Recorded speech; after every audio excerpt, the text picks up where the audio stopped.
And here, or maybe like next door to it, and then cut it like that. Can do that. You How like long that? is it? Okay. Test 1, 2, 3, 4. 1, 2, 3, 4. Test, test, He's test. saying the podium and over here. So I think maybe we actually have it held. Like I'll show you, so I can kind of hold it. Oh, so somebody just holds it. Yeah, exactly. It's not tied to anything. Nah. Yeah. So then we string it across. Right next door. Yeah, can do that. Yeah. I'll be one. Check 1, 2, 3, 4. Check 1, 2, 3, Let's have 4. the staff. recreation. Yeah, let's have the rec staff do it. Yeah. Yeah, wait. Let's decide who from rec staff.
next door to the podium, actually, because we're gonna be. We don't want the podium blocking it, so a little bit more this way. Does this work for you? So like Check 1 2. kind of next to the podium. He likes it, and I listen to him. So you're gonna have it like that, and then we're gonna be behind you with those big old scissors, and then we're gonna do 1, 2, 3.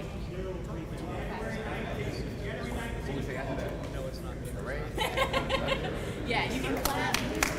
Yeah, and then you'll just get a piece of it to take home. Ready? I told you. Jay, How you doing, sir? give me ice. And ain't gonna do it. Record? Yeah. Okay. History, like, I was here. No, we're not doing it right. Not right now. I want you to get over there with them. I want you to get the good side of me. My good side.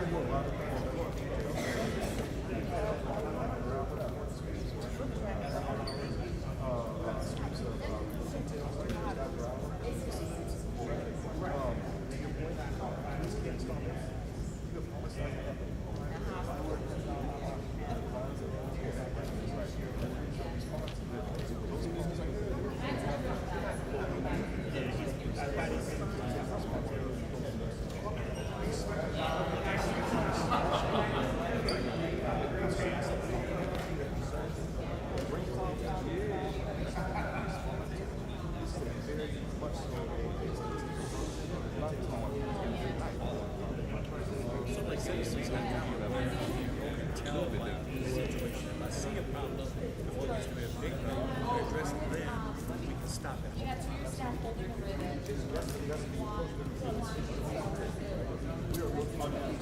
And we don't even own them right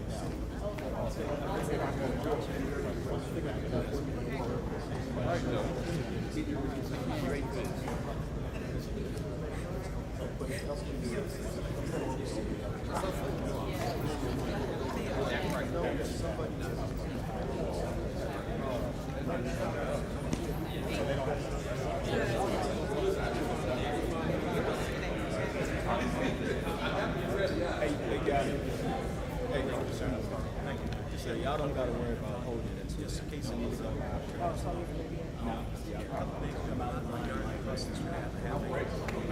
Spotlight action.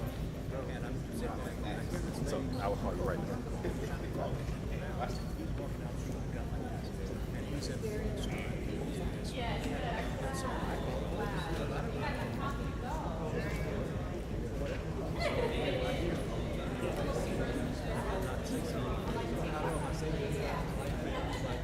At least I tried.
Every side your good side. You a man out? Ooh, that is loud.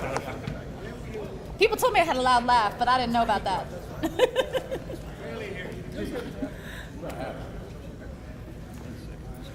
I did 10, Rich did 10, you did 10. Yeah. Well, so the corridor I paid for entirely, but you Gotcha. got to pay for it.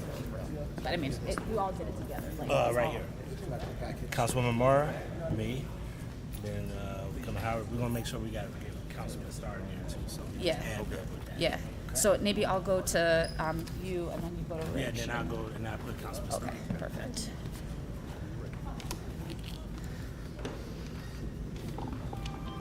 Daryl, you let me know when we're good.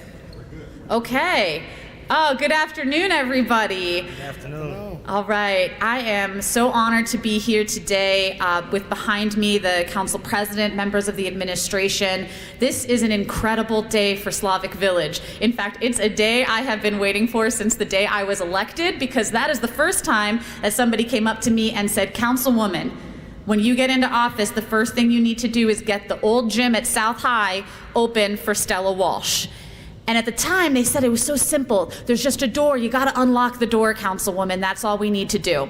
And of course, like anything, it turns out it is not that simple at all. In fact, we had work to do to build a proper, secure corridor to make sure that kids at Stella Walsh, when they're coming to use this incredible facility that's behind us today, that they are doing it in a safe manner, that this is a world-class facility, and that they have everything that they need to be safe, healthy, and active kids. So it took a little bit of time. It took a lot of partnership between City Council, the administration, public safety, recreation, but I'm proud to say this is a genuine partnership and a genuine opportunity for this neighborhood. This can be a crown jewel this summer and every summer to come, where kids can come, play basketball, play sports, play anything they want, and be safe. I'm so honored to be here today, and I'm proud to hand it over to Council President Blaine Griffin.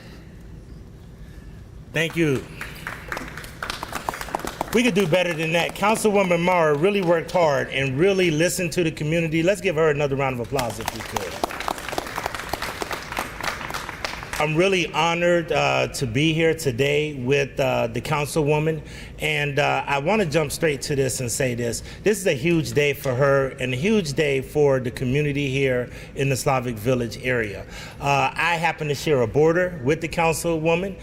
We actually have a couple of streets that are adjacent to this facility. I actually used to live right around the corner on East 78th and Union, and used to utilize and frequent this facility quite often. So I know the impact that it can have to improve the fortunes of our community. Violence prevention and youth opportunities is essential for the city of Cleveland. And we work hard and take that very serious as Cleveland City Council.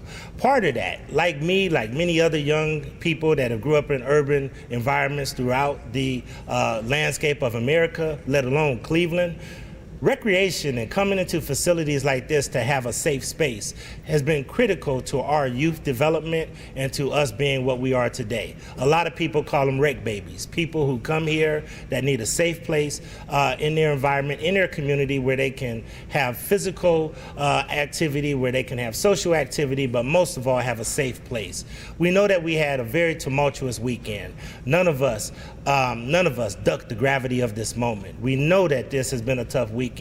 But one of the things that the Councilwoman and Councilman Starr, who you'll hear from in a minute, made up our mind is that we would not duck this opportunity to tell everybody about this magnificent opportunity of showing you how government works, because this is what we are trying to do to try to make it better and safer for young people in the city of Cleveland.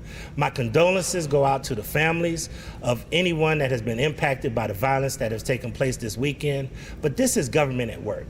This is where we're coming together to really make sure that we have alternatives for young people to be able to come somewhere where they can develop their skill sets and where they can watch how government put forth casino dollars in order to make investments in this, general fund dollars. I want to thank Mr. Larson, who not only is renovating the inside, but is also working on the outside courts, as well as the community. I know Susan and others are here to really make sure that we show that this is a welcoming place. We will not give up the ship in the city of Cleveland. We're going to continue to make sure we fight for opportunities for young people to recreate and to have safe places. So I want to thank everybody who had an opportunity, and hopefully this will lead to many more careers in public safety, as you'll hear from Director Howard, where we want to recruit more people into the public safety forces. Hopefully this can be a portal and an entry point in order to try to get more men and women of all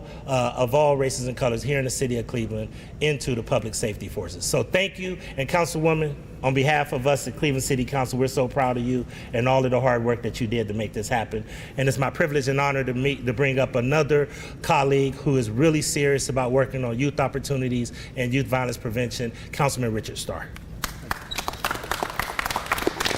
I'll be real brief. First, I would like to say thank you for the members of Cleveland City Council, but something that Council President also spoke on, Councilwoman Morrow. She has been an advocate for change on council since the minute we both was elected together. And I too have parts of Slavic Village that borders my ward and Ward 5, and I understand from my background what recreation can do when you start talking about proactive approach to trying to deal with the violence that we're seeing in our city.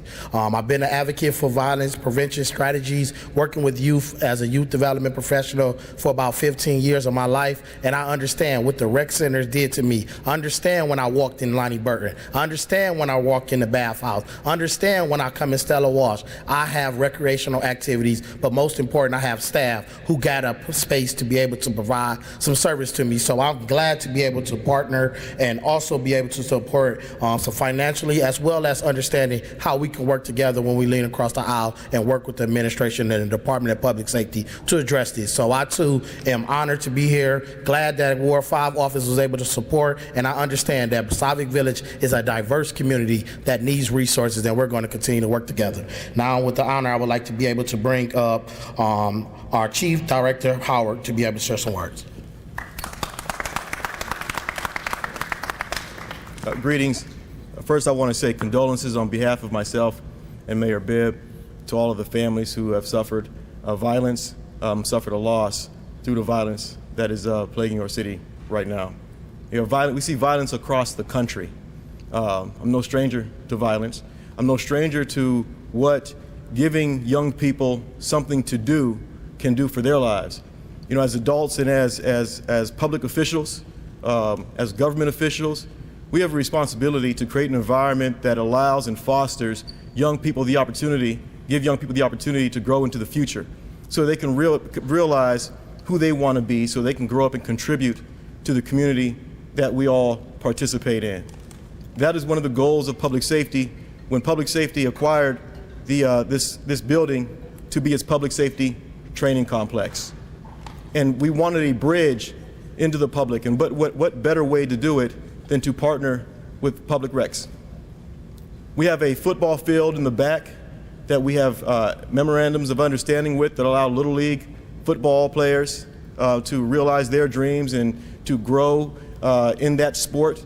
We have an outdoor basketball court that we have installed nets, and we are working on resurfacing that out there so that the community has a place to play outside of this fantastic facility here.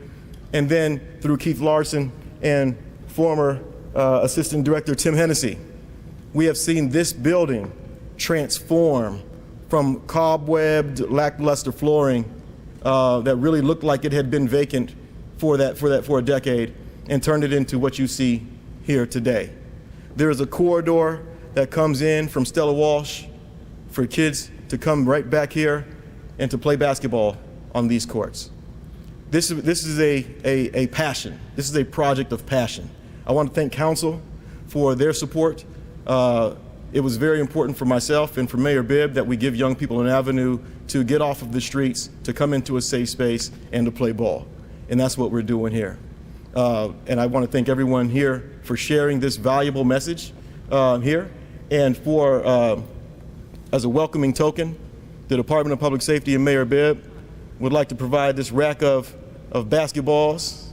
We're hoping some young people want to participate with some inaugural free throws because this is really important. We're all in on this. And I want to thank everyone. Love it. Thank you, Director. I believe before we wrap up, I want to make sure that we have a chance to hear from the incredible Director of Public Rec, Commissioner Gissentaner. Take it away, Commissioner. Wow, wow, wow. What an exciting time. What an exciting time for Slavic Village. 14 years in the making of having this gymnasium available for kids in this community. As the Commissioner of Recreation, this is the largest gym now in the Division of Recreation. Yes, yes. And I have a great staff that's going to do a great job of putting on great programs for kids in this community. Not only kids, we do programs for young adults. We do them for adults, and seniors will be utilizing this space. Again, we are so excited. I have my staff behind me. Guys can wave their hands because they're excited as well as I am.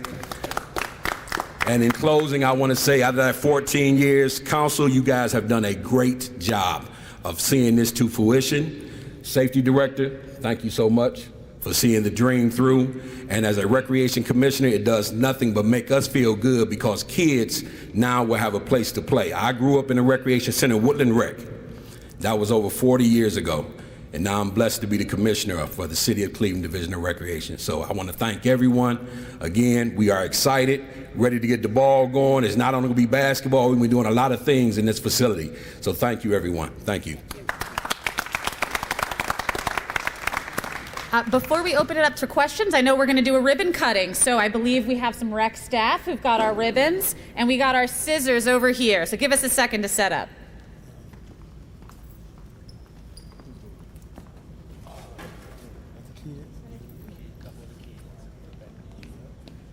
Now nobody hurt yourself.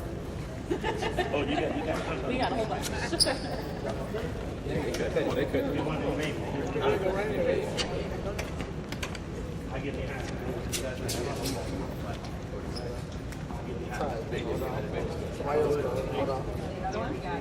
And then Keith. Oh, okay, yeah, Keith, come right in. Come right in, mister. Trying to hold it. Okay, there you go. All right. All right, everyone look at the cameras. And then, we got to get Director Howard in. All right, 1, 2, 3. Woo!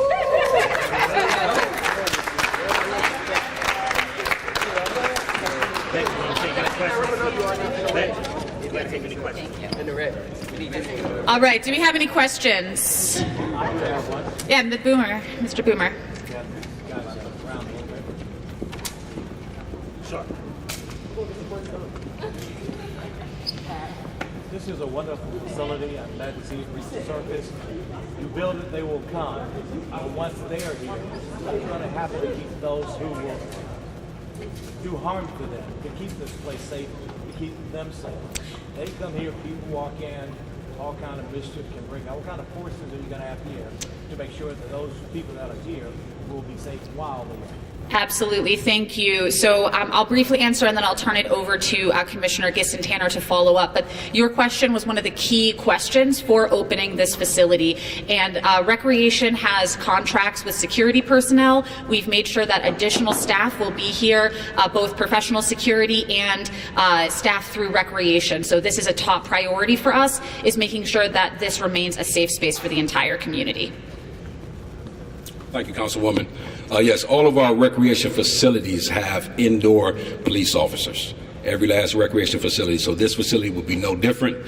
We will have police in this facility as well. So the kids are definitely in a safe space. But Harry, if I could, I do want to say this, if I could. I hope this is a call to action across our city. That any time that you have a park and recreation space and facility where young people are trying to go and enjoy themselves, the streets should be talking and saying it's off limits. The streets. We always talk about how we're going to put police in place, but we got to create a culture where there is going to be somebody in the street level to say, hey, you can't go there because when you go there, we want our children protected. We want our seniors protected. And that's the kind of culture that we work on every day at Cleveland City Council. So I hope this is not just what are we going to do to keep the place safe. We also want this to be a call to action, that we want to even look at how we can make sure we hold people to the most extent of the law whenever they do anything around any of our park and recreation center, not just here in Slavic Village, but in Central, Bel Air Pierce, Collinwood, or anywhere that children gather in this city. We demand that it be safe, space for them to play in. I had a question for the safety director. Question about ShotSpotter. The city just invested millions to expand ShotSpotter to get to calls more frequently. We analyzed the response times for those, and we're finding that a significant percentage, more than a third, it's taking more than 20 minutes to get police to a ShotSpotter call. What good is the program when it takes more than 20 minutes to get police to a call for shots fired? Ed, I'm going to tell you that that's a good question. And the thing about ShotSpotter is, from what I understand, and the data that I've seen, is that ShotSpotter allows officers to respond on scene even when citizens don't call. And we are working with, I believe it's Cleveland State University and Urban Analytics to look at the data to analyze the usefulness of ShotSpotter. I haven't been briefed on it yet. I will be, but I can tell you that from what I have heard from the chief of police, the officers who are on patrol, the dispatchers and emergency call takers, is that ShotSpotter is a fantastic tool that has enabled officer response in good time to locations in need when citizens haven't called. But I will look into that, and you'll be hearing from public safety after we do that review. Yeah, what timetable are you looking at for that? And you have to look at my calendar. I can tell you that I work with Urban Analytics to find out when that data is in form and in volume for us to give us the information that we needed to give us a big picture. When that time comes, then we'll look at it. I don't want to give you a time frame because I haven't been briefed on it yet.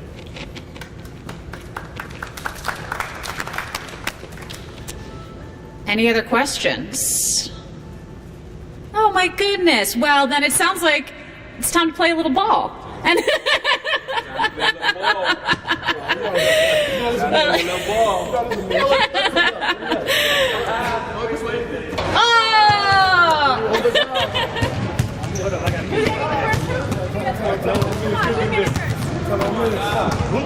Oh!